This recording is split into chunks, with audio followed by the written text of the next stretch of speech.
पत्ता होता है जिसमें ब्रह्मा विष्णु महेश तीनों होते हैं। 64 योगनियां देवियां भी इसमें विराजमान हैं और 33 कोटि देवी देवता भी इसमें विराजमान हैं। एक बेलपत्र, कभी मौका लगे आपके जीवन में, अभी जब दुख तकलीफ कष्ट बहुता मात्रा में लगे, तब प्रयास करिए कि एक बेलपत्र का पत्ता अपने हृदय का भाव लेकर जब शिव मंदिर में जाओ, शंकर भगवान को जब भी समर्पित करो, तो पहले अगर कोई बहुत विषम स्थिति में फंसे हुए हो, बहुत कष्टमय परिस्थितियों में फंसे हुए हो, और निकलने के लिए एक बेलपत्री का पत्ता अशोक सुंदरी वाली जगह पर चढ़ाकर, जल चढ़ाकर उसी को शिवजी पर चढ़ाया जाता है और शंकर भगवान पर वो जल समर्पित कराया जाता है। जो कलश में जल है वो शिव। किस किस जगह पर चढ़ाना है? उसी पत्ते को पहले कहां चढ़ाना है? अशोक सुंदरी वाली जगह।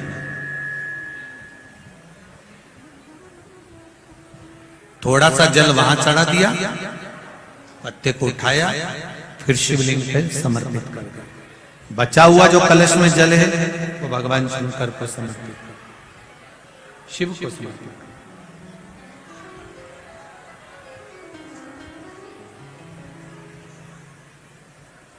अभी रखो, कथा के विराम पर ले लो।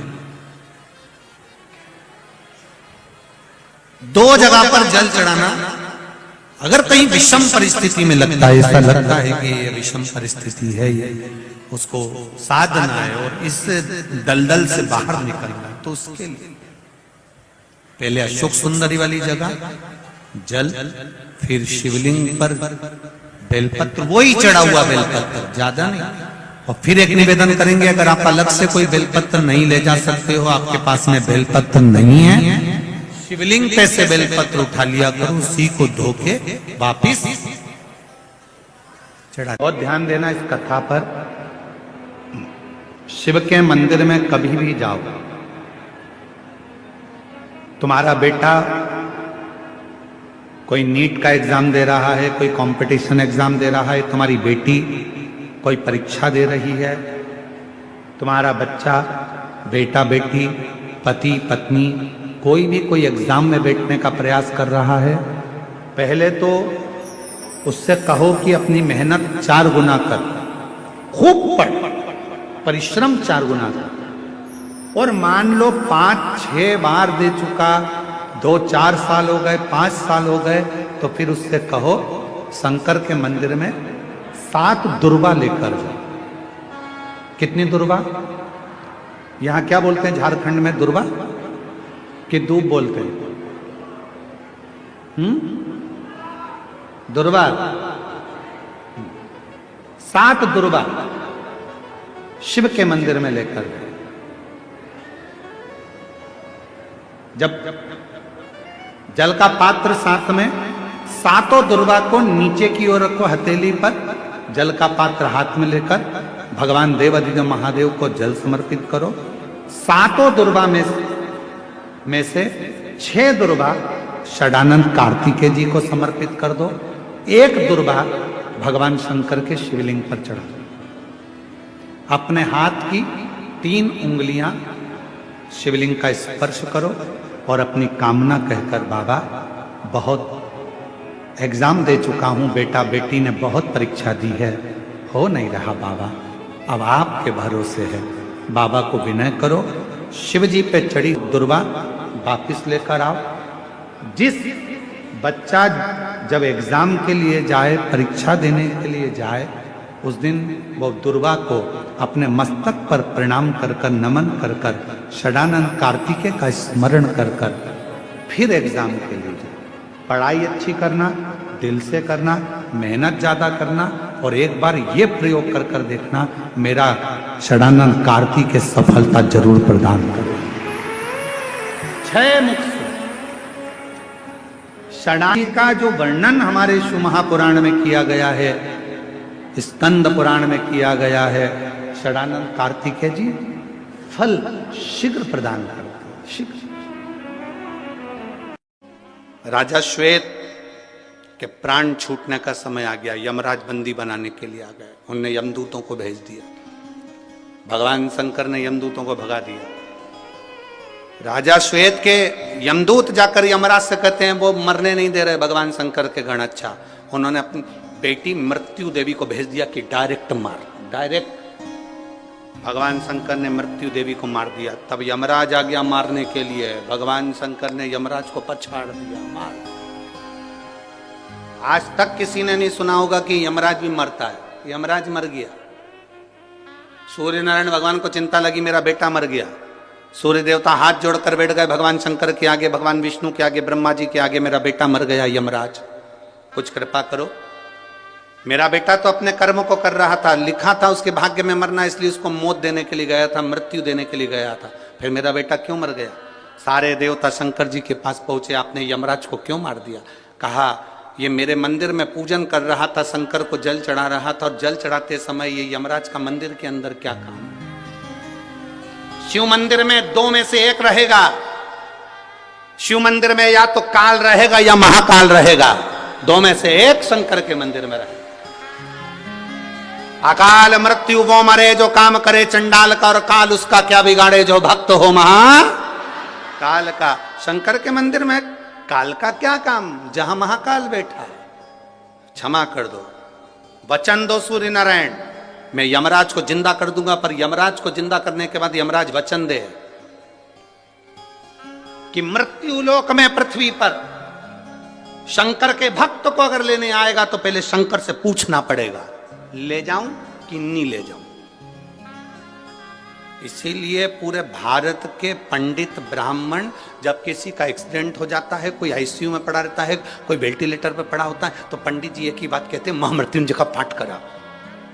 पंडित जी एक ही बात कहते हैं, महामृत्युंजय का पाठ करा। कोई पंडित ने नहीं कहा कि राम रक्षा स्तोत्र कराओ, कनक धारा का पाठ कराओ, श्री सूक्त का पाठ कराओ, ये वाला पाठ कराओ, ये वाला पाठ करो। सब पंडित बोलते हैं महामृत्युंजय का पाठ करो, क्योंकि सबको मालूम है जो शंकर जी का नाम लेंगे तो शंकर जी का अगर भगत हो गया तो फिर इसको ले जाना सरल बात नहीं, इसको ले जाना इतना सरल नहीं। करो शिव भक्त, करो शंकर के। अब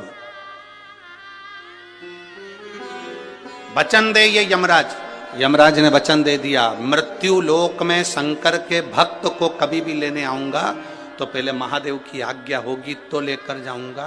वो कह देंगे ले जा तो ले जाऊंगा, नहीं बोलेंगे तो पड़ोसन को उठा के ले जाऊंगा, पर शंकर के भक्त को नहीं ले जाऊंगा। आप अगर शिव को जल चढ़ा रहे हो तो आप शंकर के हो, शंकर के, शिव से दूर नहीं हो। शुरू में जैसे दान पेटी होती है, पत्र पेटी होती है, कपड़ा पेटी होती है, उसी तरह पाप को समाप्त करने की भी ये पेटी, ये शिव महापुराण की कथा है। जब हम अंदर आते हैं हमारा पाप सब छूट जाता है, पाप समाप्त हो जाता है।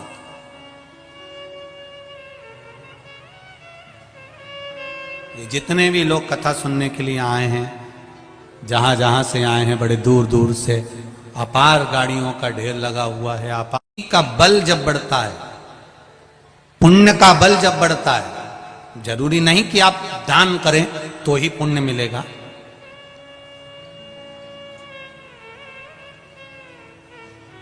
पुण्य मिलने के स्थान भी बहुत सारे हैं। आप जहां रहते हो, अपने घर में जहां निवास करते हो, वहां बस केवल क्रोध को त्याग दो और मीठा बोलना चालू कर दो तो भी पुण्य मिलना प्रारंभ हो जाएगा। जरूरी नहीं कि आप दान करेंगे। कोई बहुत सारा दान दे दे, बहुत सारा सत्कर्म कर दे, बहुत सारा दे दे, और उसके बाद अगर उसके भीतर अहंकार प्रकट हो जाए, काम प्रकट हो जाए, क्रोध प्रकट हो जाए, मैंने इतना दिया, मुझे बैठने की जगह नहीं दी, मैंने इतना करा, मुझे ये चाहिए, मैंने इतना दिया, मैंने ये चाहिए, तो ये अगर पुण्य करने के बाद, दान करने के बाद भी अगर अभिमतता समाहित हो जाए, अहंकार तुम्हारे सम्मुख में प्रकट हो जाए, तो उस दान की कोई महत्वता नहीं है। पुण्य केवल दान करने से नहीं मिलता, पुण्य तुम्हारे अच्छे बोलने से भी प्राप्त हो जाता है, किसी के चेहरे पर स्माइल देने से भी पुण्य प्राप्त हो जाता है। तुम अच्छा बोलोगे तो उसमें पुण्य की प्रधानता रहेगी। अच्छा संग, अच्छा सत्संग, अच्छा भजन, अच्छा कीर्तन जब हम करेंगे बैठकर तो उसका फल, आप किस जगह पर बैठ रहे हो वो स्थान की भी महत्वता। एक मदिरा की दुकान के बाहर एक मय खाने पर दो मित्र बैठे हैं। एक मित्र मदिरा का पान कर रहा है, दूसरा कभी मदिरा नहीं पीता। उसने कहा मैं मदिरा नहीं पीऊंगा, मैं चाय पीऊंगा, मेरे लिए चाय लाई जाए। बैठा कहां पर है? बोलो बोलो, जम के बोलो। मय खाने में, मदिरा की दुकान पर, मदिरा की दुकान के बाहर। अब एक मित्र मदिरा पी रहा है और दूसरा चाय पी रहा है। देखने वाला क्या समझेगा? बोलो बोलो, जम के बोलो जरा। मदिरा पी। एक व्यक्ति जुआ खेल रहा है, जुआरी, और दूसरा उसके पास में जाकर बैठा है। भले वो जुआ नहीं खेल रहा है, भले वो हाथ तक नहीं लगाए, भले वो गलत काम तक नहीं करे, पर पकड़ा है। लोग क्या कहेंगे? ये भी जुआरी। संगत का असर। एक कौवा मानसरोवर पर गया, हंस से उसकी मित्रता हो गई। कौवे को भूख लगी, हंस उसके लिए मोती चुग कर ले आया। हंस ने मोती दिया, ले खा। कौवा कहता है कि मैं मोती कैसे खा सकता हूं, मेरी चोंच टूट जाएगी, मैं खा नहीं सकता, इस मोती को मैं नहीं चुग सकता, मैं इसको नहीं खाऊंगा। कौवा कहता है हंस से कि मुझे तो केवल मांस के लोथड़े चाहिए, गंदगी चाहिए। हंस कहता है हम नहीं खाते, ना हम लाते, ना हम खिलाते। कौवा भूखा मरने लगा, वापिस जाने लगा। हंस से कहता है चल अब तू मेरे यहां चल। हंस को ले गया। कौवा शमशान में रहता था, बैठ गया बड़ के पेड़ के ऊपर। हंस भी बैठा। हंस भूखा था तो कौवे ने कहा कुछ खाएगा? हाँ भाई, बहुत भूख लग रही। कौवा गया, मरा हुआ कुत्ता पड़ा था, उसका मांस का टुकड़ा उठा कर ले आया। ले हंस, खा ले। हंस कहता है मैं जिंदगी में कभी गलत नहीं खा सकता, मैं मोती चुगता हूं, इसके अलावा कुछ भी मैं नहीं खाऊंगा। कितना नियम! हंस केवल मोती चुगता है। शेर खुद का शिकार कर कर खाता है, पर घास, बोलो बोलो जम के, नहीं खाता। पशु पक्षी अपने नियम से चलते हैं। केवल एक मनुष्य ही ऐसा है जो सामने आ जाता वही निपटा जाता है। पशु पक्षी अपने नियम से चलते हैं, जिसका जो नियम है वो करता है। मैं ये नहीं खाता तो नहीं खाएगा, चकवा ये नहीं पाता तो नहीं पाएगा, स्वाति नक्षत्र की बूंद ही चाहिए, भले मर जाऊंगा पर पानी नहीं पीऊंगा। शेर खुद का शिकार करेगा, बड़ा हुआ नहीं खाएगा। नियम तो नियम। हमारे क्या नियम है? हमने कौन से नियम धारण करे? हम कौन से नियम धारण करते हैं? एक व्रत रखते हैं तो उसमें भी हम 50 बार सोच लेते हैं आज मैं रोटी नहीं खाऊंगी, तो उसकी भी तैयारी करके रखी, साबूदाना खा जाऊंगी।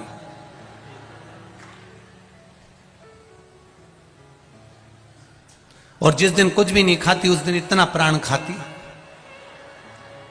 हंस ने नियम बना रखा है कि मैं मांस का लोथड़ा नहीं खा सकता, मांस नहीं खा सकता। कौवा कह रहा है लो खाओ, मैं नहीं खाऊंगा, हम तो यही खाते हैं इसलिए खिला रहे हैं, मैं नहीं खा सकता, नहीं खाया।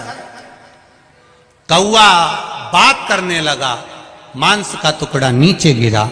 नीचे एक राजकुमार बैठा था, उसके ऊपर वो मांस जब गिरा उसको क्रोध आ गया, उसने धनुष उठाया, बाण चलाया, बाण चलाया तो कौवा तो भाग गया, हंस को लग गया, हंस नीचे गिर गया।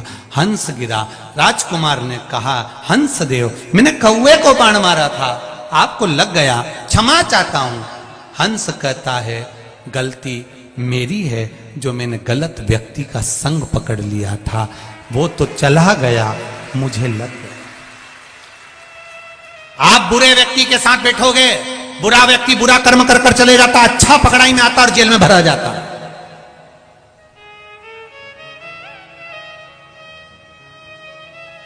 अच्छा व्यक्ति पकड़ाई में आता है और वो भरा जाता। बुरा गया, भाग गया। बुरा कर्म करने वाला ये जानता है कि कब क्या होने वाला है, उसने तुरंत अपना बोरिया बिस्तर भरा, भाग गया। जो अच्छा था वो पकड़ाई में आ गया, वो गया तो गया, अच्छा धरा गया। ऐसे कई हैं जो बुरों की संगति में आकर अच्छा व्यक्ति आज तक सड़ रहा है संसार। वो पड़ा है और बुरा था वो भाग गया, बुरा कर्म करने वाला गया, अच्छा पड़ा है।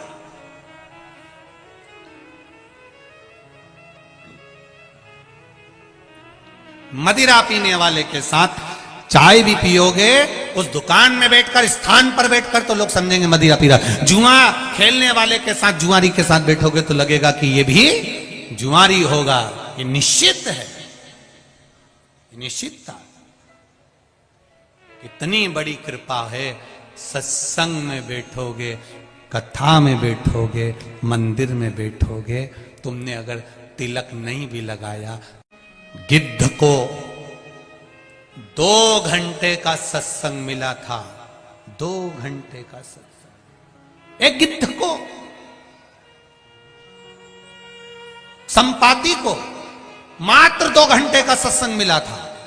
और 2 घंटे के सत्संग का फल क्या हुआ कि पूछा, तुमने सीता जी को कहीं देखा है? वो संपाति, वो पक्षी कहता है, मेरी दृष्टि से मैं देख रहा हूं, लंका में अशोक वाटिका में सीता जी बैठी हुई है।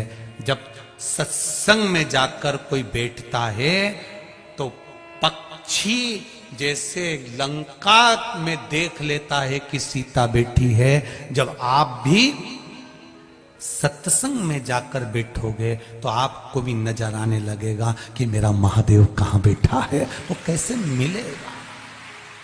2 घंटे का सत्संग संपत्ति ने करा था, 2 घंटे का सत्संग उस गिद्ध ने करा था, 2 घंटे का सत्संग उस पक्षी ने करा था। मात्र 2 घंटे के सत्संग में संपाति ने कह दिया था, पक्षी ने कह दिया, मैं सीता जी को देख रहा हूं। जरा विचार करिए, मैं बूढ़ा हो जाऊं फिर भी मैं सीता को देख रहा हूं। सत्संग का फल वो होता है, सत्संगी का फल वो होता है, अच्छे व्यक्ति की संगत का फल वो होता है कि वो अच्छा देख लेता है। और बुरे का संगत का फल यह होता है कि वो बुराई ढूंढ लेता है। उसने इतनी चीज कमा ली, उसने गाड़ी बना ली, उसने बंगला बना लिया, उसने ये कर लिया। करना क्या है, थोड़ा सा तो झूठ बोलना है। तो राधा जी ने बहुला को देखा तो बहुला तो अपने पुत्र मनोरथ को दूध पिला रही थी। अब मनोरथ को दूध पिला रही बहुला, इतने में तुरंत राधा जी ने बहुला से विनती करी, बहुला मेरे ठाकुर को भूख लगी है। बहुला ने मनोरथ को पीछे हटाया और पीछे हटाकर दूध बाटकी में भरकर राधा जी लेकर चली। और दूध ले जाते ले जाते ले जाते ले जाते बीच मार्ग में राधा जी, आप लोग कभी गए हो, गोवर्धन परिक्रमा करी होगी तो मानसी गंगा पड़ती है, ठीक है। अभी यहां पर भी परिक्रमा करोगे तो उसमें मानसी गंगा बनी हुई है। मानसी गंगा का महत्व ही यहीं पर है कि बहुला गाय के दूध को लेकर राधा जी जब चली और चलते चलते राधा जी के मन में भाव प्रकट हुआ कि मुझे भी प्यास लगी है, तो राधा जी ने बहुला गाय के दूध को रखकर हाथ में वहीं पर जल का पान किया। वो मानसी गंगा आज भी निर्मित है, आज भी जो मन से निश्चितता से उसको निर्मित किया गया, प्रकट किया गया। और दूध ले जाकर ठाकुर जी को दिया, ठाकुर जी ने उस दूध का पान किया और दूध का पान कर कर ठाकुर जी ने उस जगह पर उस दूध को शिला पर भी आनंद से समर्पित किया। आज भी वो शिला गिरिराज जी में विराजती है, संतान शिला। कौन सी शिला है? संतान शिला। जिस व्यक्ति को 20-20 साल तक औलाद नहीं हो, संतान नहीं हो, पुत्र नहीं हो, पुत्रियां नहीं हो, बच्चे नहीं हो, डॉक्टर कहे कि टेस्ट भी करवाइए, उससे पहले भागवत अपना चरित्र वर्णन करती है कि एक बार गोवर्धन नाथ जी की शरण में जरूर जाइए, वो खाली नहीं भेजेगा, ये पक्का है। गिरिराज बाबा की शरण में जाओ और संतान शिला पर जाइए। संतान शिला, गिरिराज जी में एक शिला ऐसी है जिस शिला के ऊपर जल चढ़ाया जाता है तो जल चढ़ाकर उसमें से दूध निकलता है। जिस शिला पर मेरे ठाकुर जी ने बहुला गाय का दूध छोड़ा था, बहुला गाय का दूध, अभी अपन आगे कथा में सुनेंगे ये शिला कहां पर विराजती। आज भी वहां पर जल चढ़ाते हैं तो दूध निकलता है। उस दूध को पिला दीजिए, 3 महीने के अंदर गर्भ ठहर जाता है महाराज। 3 माह के अंदर बहुला गाय का द्वारा निर्मित वो दूध ठाकुर ने उस शिला पर समर्पित कर, उसको संतान शिला कर, संतान महाराज। तो गोवर्धन नाथ जी का चरित्र आप सुनने के लिए बैठे हो, गिरिराज बाबा की कथा अगर आप सुनने के लिए बैठे हो तो स्वयं 10वें स्कंद में गिरिराज चरित्र का जो वर्णन किया गया, 33 कौटि देवता आकाश मंडल में खड़े होकर गिरिराज बाबा के सुंदर स्वरूप का दर्शन करते हैं।